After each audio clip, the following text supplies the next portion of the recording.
Mae'n siŵr taw dyma'r ffatri barod ryfeddaf agorwyd gan John Stradling Thomas erioed. Mae'r adeilad, hen orsaf y dref, yn 120 mlwydd oed ac ar restr yr adeiladau sy'n cael ei gwarchod. Dyna pam fod y swyddfa Gymreig wedi cyfrannu 20,000 o bunnau, tuag at y 175 o filoedd a wariwyd ar ei atgyweirio a'i addasu'n unedau ar gyfer busnesu bychain. Ailbeintiwyd muriau allanol yr orsaf yn lliwiau cwmni'r Great Western Railway. Ond does dim trenau'n dod y ffordd yma nawr wrth gwrs. Codwyd y lein ar ôl i Dr Beeching alw heibio a'i fwyell enwog dros 20 mlynedd yn ôl. Mae cynlluniau ar droed nawr i adeiladu ffordd ysgoi Llanidloes ar hyd lwybr yr hen reilffordd. Reilffordd adeiladwyd ym 1864 gan David Davies o Landinam, pentre bach tua hanner ffordd rhwng Llanidloes a'r Dre Newydd. Saif cerflun ohono wrth ymyl y ffordd fawr. Ymhlith y gwestai yn Llanidloes heddiw oedd un o'i ddisgynyddion, ac un sy'n dwyn ei enw, Arglwydd Davies o Landinam.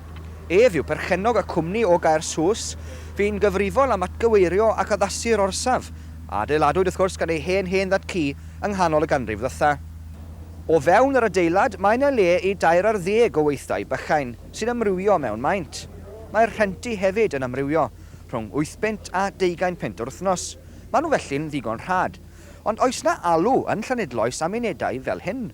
Wy'n siŵr bod na alw, mae'r defnydd o'r unedau yn gallu fod yn eang iawn, mae'n gallu cael ei defnyddio ar gyfer rhywun sy'n dechrau busnes neu rhywun sy'n eisiau trial pethau allan. Mae'r cytundebau mor ystwyth, taw mis ar y tro oedd bobl yn cymryd, felly llondro mewn fus neu ddau a trial e mas, datblygu cynnyrch newydd, rhywbeth ysgafn neu rhyw grefftau neu swyddfa. Mae'r rhestr yn ddiddiwedd mewn gwirionedd. Roedd heddiw'n ddiwrnod mawr i Llanidloes gyda nifer o bobl y dre ymhlith y gwestai. Yn ogystal â'r orsaf ei hun, mae yna unedau newydd wedi hadeiladu gerllaw. Oedd y gollad mawr i'r dre pan gaiodd yr orsaf de. Oedd yna gymdeithas yn y cylch, gymdeithas bach yn de. Ac oedd y lle yn brysur, efo'r foundry mancwn de. Oedd yna rhyw 150 i 200 o ddynion yn gweithio yn y foundry yma. Ac oedd ei gymdeithas bach. A pan gaiodd yr orsaf yma, oedd yna rhywbeth wedi marw.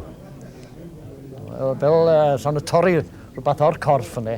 Ond mae'n beth hyfryd nawr i weld yr hen orsaf yn cael adfywiad fel hyn. Da ni'n hapus iawn i weld o. Fel mae o rwan de, mae wedi cael ei ail newyddu ac dwi'n siŵr fydd bobl dre yn hapus iawn i weld o fel mae o rwan de.